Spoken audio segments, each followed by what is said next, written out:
Bonjour à tous, je suis très heureuse de vous retrouver. Je suis désolée pour cette si longue absence. J'étais plus en capacité de vous faire des guidances. J'étais pas mal malade, donc là ça va mieux. Je suis très contente de vous retrouver avec un petit nouveau format. Je vais plus faire les 12 signes les uns après les autres. Je redémarre, donc je me reménage quand même un petit peu. On va les faire par catégorie. Donc on va commencer par les signes de feu, qui sont les béliers, les lions et les sagittaires pour cette semaine du 17 février 2025. Donc on vous parle là des vies antérieures dans les énergies principales, vie antérieure, tout ce qui est lien karmique, tout ce qui est lié au passé, tout ce que vous avez pu avoir en transgénérationnel, ce que vous avez récupéré de vos ancêtres, que ce soit les peurs, les doutes, les problèmes, etc. Donc cette semaine, visiblement, c'est bien présent pour vous les béliers. On vous parle de femmes, d'âme et de choix. Là, cette semaine, ce qu'on est en train d'essayer de vous expliquer dans les énergies, c'est qu'il va vraiment falloir faire des choix d'âme. C'est-à-dire vous allez avoir des choix à faire, peut-être des nouvelles directions à prendre, des transformations, des décisions. Et là, il va falloir y aller. Alors, la carte de la femme, c'est une carte d'intuition, c'est une carte de douceur. Et là, l'âme, c'est vous, c'est votre être vraiment très intérieur. Ce qu'on vous dit, ça va vraiment être de vous écouter cette semaine pour faire vos choix. Il va pas falloir faire vos choix avec votre mental. Il va falloir faire vos choix avec votre âme, avec votre cœur, avec ce qui est bon pour vous en fait. Là, pour les décisions, c'est pareil. Il va pas falloir prendre une décision avec son mental. C'est-à-dire que, mettons qu'on vous propose deux jobs, un qui va être mieux payé que l'autre. C'est un exemple, hein, bien sûr. C'est pas forcément celui qui va être le mieux payé qui va être bon pour vous, d'accord? Essayez de ressentir les choses le plus possible cette semaine.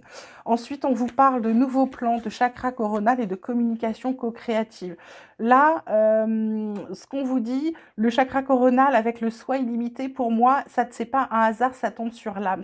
C'est vraiment être, plus vous allez vous écouter, plus vous allez ressentir les choses, plus vous allez faire ce qui vous paraît bon pour vous, ce qui vous paraît juste, et plus ça va être facile. Les nouveaux plans, c'est des nouvelles choses qui arrivent, peut-être des nouvelles visions, une nouvelle compréhension, parce qu'en vous recentrant sur vous, toutes les clés sont en vous, toutes les réponses sont en vous, vraiment en vous écoutant. Elle est sur la carte de la féminité, de l'intuition, de la douceur, de comment on prend soin de soi. Donc pour moi, c'est ça, c'est qu'est-ce que je mets en place de nouveau cette semaine, qu'est-ce que je commence, qu'est-ce que je débute pour pouvoir être, j'ai envie de dire, complètement aligné avec soi. Et on vous parle de communication co-créative.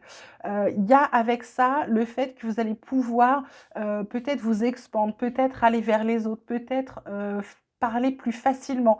Parce que si vous vous écoutez, il y a peut-être des choses que vous reteniez, parce qu'en dos d'elle, j'ai le chakra de la gorge qui vous dit exprimez votre vérité. Donc il y a peut-être cette semaine des choses à dire que vous avez tues depuis trop longtemps. Et le fait de dire ce que vous avez sur le cœur, en communiquant de façon, j'ai envie de dire, très claire, très simple, ça va peut-être vous débloquer des choses, ok?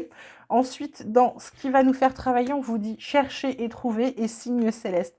Pour moi, le chercher et trouver, c'est comment je me trouve, comment je me cherche, qui je suis vraiment, qu'est-ce que j'ai envie, de quoi j'ai besoin, mais vraiment pas au sens matériel, ça va vraiment être spirituel.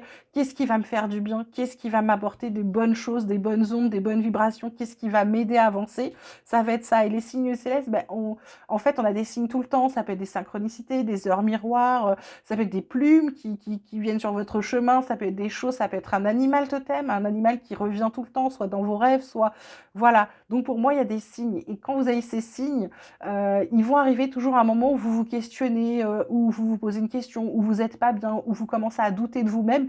Et bing, il y a un truc qui arrive. Donc, et pour moi, soyez attentifs aux signes cette semaine, mes petits signes de feu. Voilà, j'espère que ce tirage vous aura plu. Je sais qu'il est très court. Je reprends gentiment. Je vais essayer de vous faire plus de choses qu'avant. Voilà, mais je suis obligée de me ménager pour pas retomber encore malade comme ça a été le cas dernièrement. En tout cas, je suis très contente de vous retrouver. Je vous embrasse très fort. Je vous souhaite de passer une très belle semaine et je vous dis à très vite.